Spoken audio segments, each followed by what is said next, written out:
जब हम मंदिर जाते हैं तो शिवलिंग पर जल चढ़ाते हैं, बेलपत्र रखते हैं, माथा टेकते हैं। लेकिन क्या हमने कभी पूछा कि यह शिवलिंग है क्या? यह कोई मूर्ति नहीं, कोई आकृति नहीं, तो फिर क्यों इसे पूजते हैं? क्यों इसे इतना पवित्र माना गया है? क्या यह सिर्फ एक पत्थर है या इसके भीतर पूरा का पूरा ब्रह्मांड छुपा है? आज हम उसी रहस्य को जानेंगे। आज की दुनिया में लोग सवाल करते हैं, यह शिवलिंग क्या है? कोई आकार नहीं, कोई चेहरा नहीं, फिर भी इसे क्यों पूजते हैं? कुछ तो इसे अंधविश्वास कहते हैं, कुछ इसे अश्लील प्रतीक मानते हैं। लेकिन सच यह है, जो दिखता है वो पूरा नहीं होता, और जो नहीं दिखता वही सबसे गहरा होता है।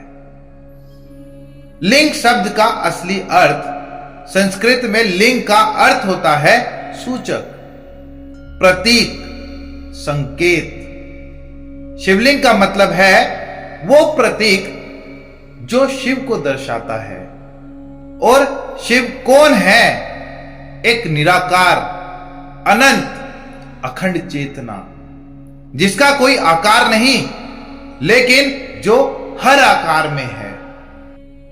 शिवलिंग का आकार ब्रह्मांडीय संरचना का प्रतीक है। शिवलिंग का ऊपरी गोल भाग ऊर्जा मतलब शक्ति को दर्शाता है। बीच का गोला सृजन मतलब क्रिएशन को दर्शाता है। निचला आधार संतुलन का प्रतीक है। यह पंच तत्व का प्रतिनिधि है। आज के वैज्ञानिक भी मानते हैं कि ब्रह्मांड अंडाकार है, बिल्कुल शिवलिंग के आकार जैसा। शिवलिंग सृष्टि का मूल बीज है। जिसे आप शिवलिंग कह रहे हैं वो सृष्टि का बीज है। इसमें ऊर्जा भी है और चेतना भी। इसमें पुरुष और प्रकृति दोनों का संगम है। इसमें उत्पत्ति, स्थिति और संहार तीनों शक्तियां समाहित हैं। मान लीजिए आप किसी बीज को देखें, छोटा सा, दिखने में सामान्य है, लेकिन उसमें पूरा पेड़ छुपा होता है। उसी तरह शिवलिंग में पूरा ब्रह्मांड समाया हुआ है। यह कोई ऑब्जेक्ट नहीं, बल्कि एक पूरा एग्जिस्टेंस है। धार्मिक नहीं, वैज्ञानिक रूप से भी गहरा है। नासा के वैज्ञानिकों ने भी माना है कि यूनिवर्स के एक्सपेंशन की जो शेप है वो इलिप्स है, शिवलिंग की तरह। कई प्राचीन मंदिरों में शिवलिंग के नीचे जल का बहाव एक वैज्ञानिक प्रक्रिया को दर्शाता है, जो ऊर्जा के बहाव को दिखाता है।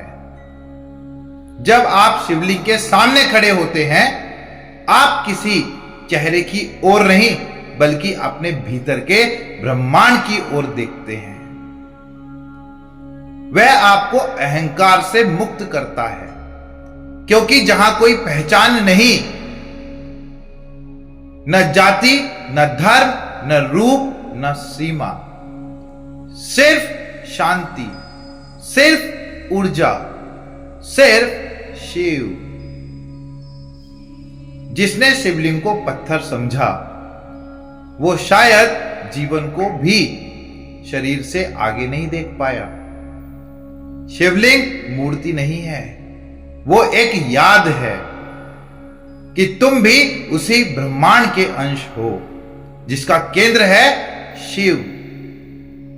इस सावन शिवलिंग को बस पूजो मत, समझो, अनुभव करो और उसे अपने भीतर उतारो। आओ एक साथ बोलें, हर हर महादेव।